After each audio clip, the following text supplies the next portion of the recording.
Sunrise Hyderabad team के कप्तान PAT Cummins का टाटा बाय बाय हो गया है।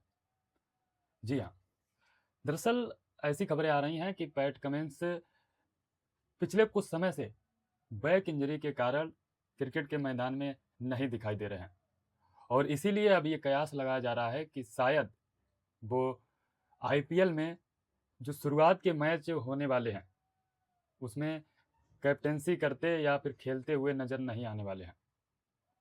अब इसलिए सनराइज हैदराबाद के लिए एक सबसे बड़ा सवाल ये खड़ा होता है कि आखिर पैट कमिंस की गैर मौजूदगी में टीम को कौन संभालेगा, यानी कि कप्तानी कौन करेगा। इस पर दो चेहरे आते हैं सामने जो भारतीय हैं, अभिषेक शर्मा और ईशान किशन। अब यहाँ पर बात कर लेते हैं कि अभिषेक शर्मा की अगर आप पिछले कुछ दिनों से परफॉर्मेंस के बारे में देखेंगे तो काफ़ी ज़्यादा निराशाजनक रहा है। यानी कि जो T20 अभी वर्ल्ड कप रहा है, पूरे टूर्नामेंट में अभिषेक शर्मा का कुछ भी अच्छा खासा स्कोर नहीं रहा है। बस लास्ट में जो फाइनल मैच था उसमें अभिषेक शर्मा के 50 प्लस रन आए थे और पिछली बार 2025 के आईपीएल में उसमें भी अभिषेक शर्मा अच्छे खासे नहीं चल रहे थे। तो अब अभिषेक शर्मा की ओर कैप्टेंसी का रुख करना ये तो समझ से परे होगा, इसलिए अभिषेक शर्मा को पीछे हटा दीजिए। अब ईशान किशन के बारे में अगर आप एक बार कैप्टेंसी के लिए सोचेंगे, यानी कि टीम मैनेजमेंट ये सोचेगा कि ईशान किशन से कैप्टेंसी करवाई जाए, जो कि अगर आप उनके परफॉर्मेंस को देखेंगे पिछले 2025 के जो आईपीएल सीजन रहा है उसके अगर नज़रिए से आप देखेंगे तो ईशान किशन का भी वो सीजन खराब रहा, क्योंकि उन्होंने पहले ही मैच में शतक मारा था, इसके बाद लगातार फ्लॉप रहे और आखिरी के मैच में 97 रन बनाए थे। तो यदि आप आईपीएल के नज़र से देखेंगे तो उन पे भी कैप्टेंसी का भरोसा नहीं किया जा सकता।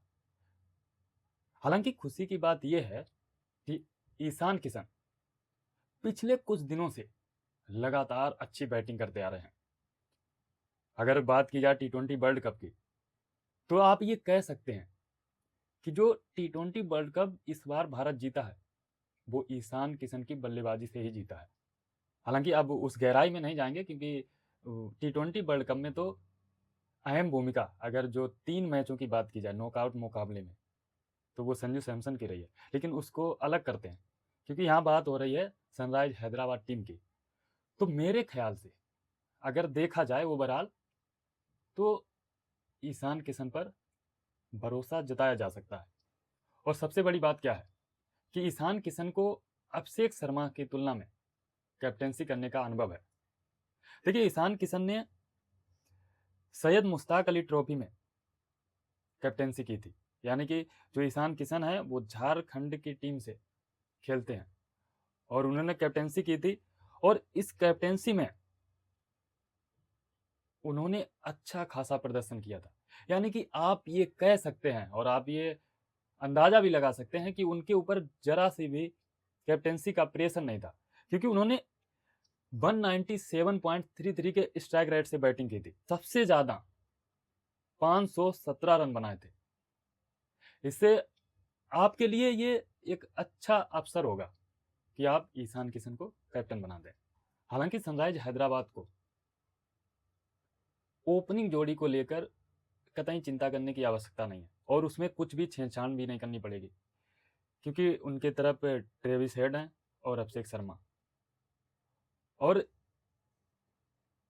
अभिषेक शर्मा अभी T20 वर्ल्ड कप में बिल्कुल भी नहीं चले, इसलिए अगर किसी भी प्लेयर का एक फॉर्मेट या एक टूर्नामेंट अच्छा नहीं जाता है तो वो अगले टूर्नामेंट में अच्छा प्रदर्शन कर सकता है और यही चांस होते हैं।